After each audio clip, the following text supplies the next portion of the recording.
dipersembahkan oleh Permata Bank.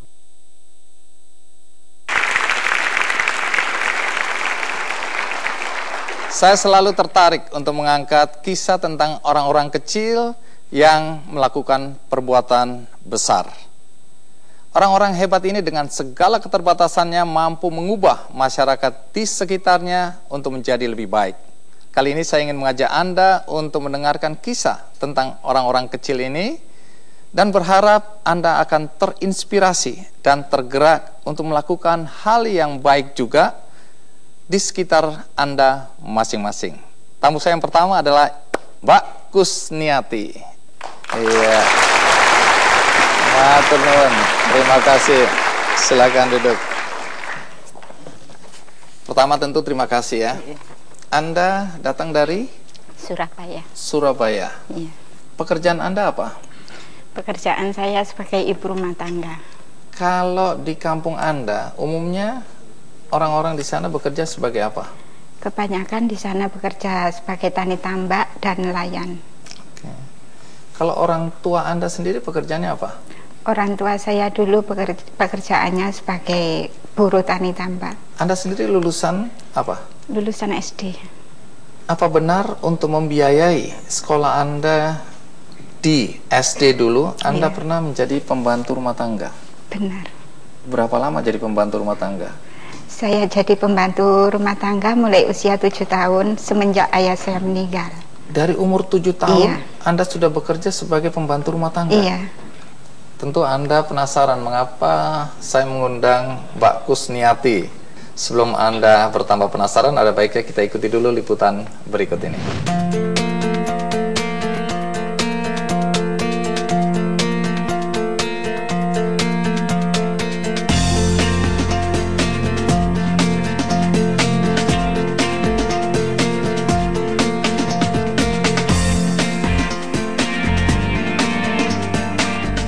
Melestarikan alam dan lingkungan adalah tanggung jawab kita bersama.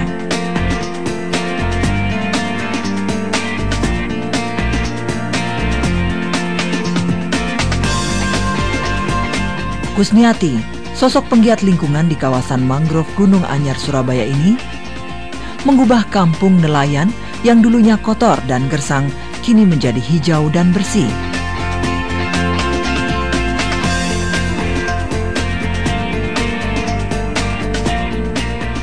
Kusniati turut melakukan pembibitan mangrove untuk kemudian ia tanam kembali.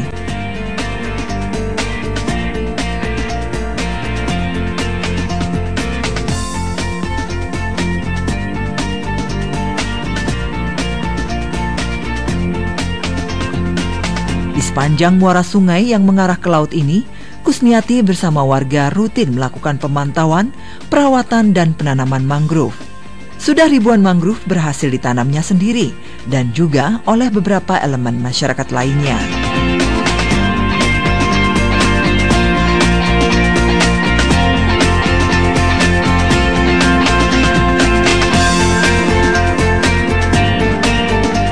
Tidak hanya itu, kebersihan sungai pun turut menjadi perhatiannya. Kusniati mempelopori kegiatan pembersihan sungai di kampung nelayan ini agar senantiasa bersih dan terhindar dari beragam penyakit. Di sini tuh kan sering terjadi pasang surutnya air. Jadi kalau waktu pasang itu 1 tahun sekali itu bisa masuk ke rumah-rumah warga. Kalau nggak dibersihkan itu otomatis nanti kan bisa membuat penyakit atau sarang nyamuk kan banyak. Jadi saya tergugah untuk membersihkannya itu dan merawatnya dengan cara menanam bibit-bibit yang masih kecil itu lagi. Demi menjaga kearifan alam, di kawasan ini juga berdiri bank sampah bintang mangrove. Di sini, warga dapat menyetorkan sampah sebagai tabungan.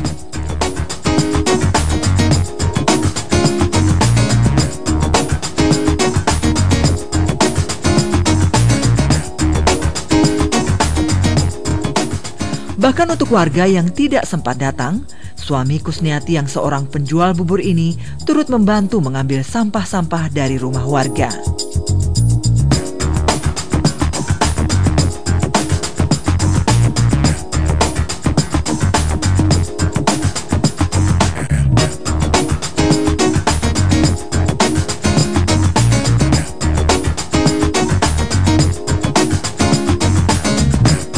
Tidak berhenti sampai di situ. Sampah-sampah ini nantinya akan didaur ulang kembali untuk dijual dalam bentuk kerajinan tangan. Keuntungan dari usaha ini untuk membiayai kebersihan dan perawatan lingkungan. Selain itu, Kusniati membuka bagi siapa saja yang ingin belajar membuat produk olahan dari buah mangrove. Bersama kelompok nyirih miliknya, Kusniati membuat sirup dari mangrove. Juga pembuatan mie instan dari sari buah mangrove.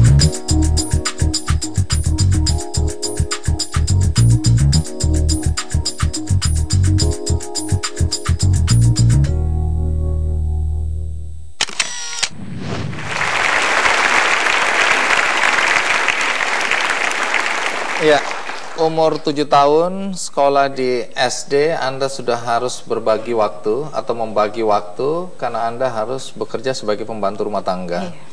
Tapi saya dengar, walaupun Anda harus belajar malam hari, pagi hari bekerja, Anda lulus dengan nilai terbaik ya di SD. Alhamdulillah. Kenapa tidak melanjutkan ke SMP?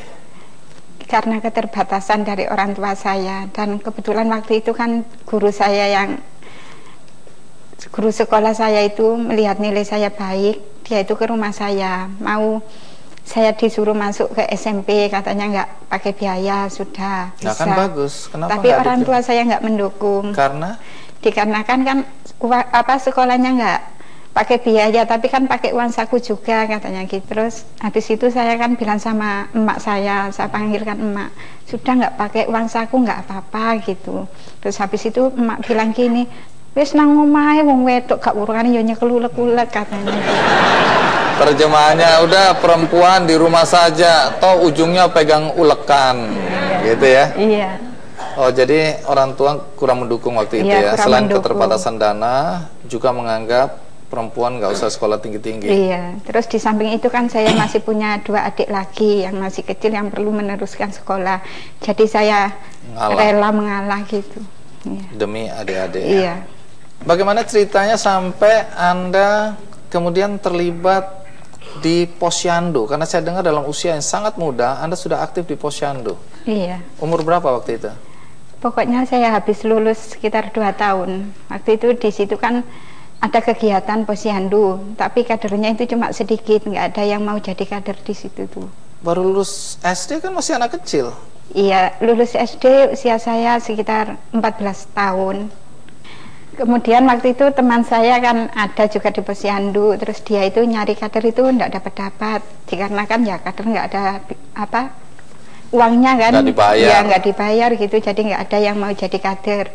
Terus berhubung waktu itu saya juga kegiatan masih tetap pembantu rumah tangga, masih tetap, terus habis itu tak luangin daripada saya nggak ada kegiatan, saya ikut kegiatan itu. Jadi pembantu rumah tangga tetap, tapi aktif di Posyandu. Posyandu juga. Sekarang masih ngurusin Posyandu nggak? Masih tetap. Betah banget ya. Padahal nggak dibayar. Sekarang itu ada transportnya Posyandu. Lumayan. Iya. Lumayan.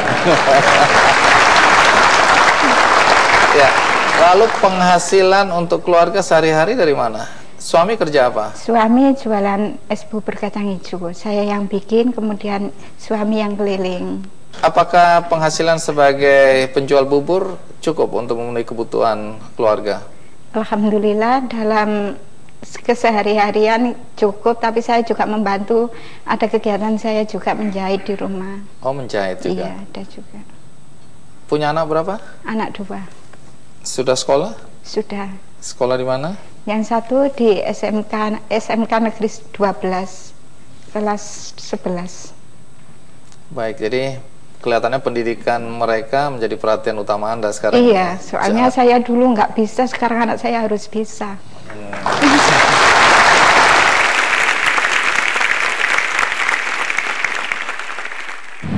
Anda sempat dibilang gila oleh warga di sekitar Anda ketika Anda mengambil plastik, kemudian menanam mangrove begitu. Kenapa dibilang gila?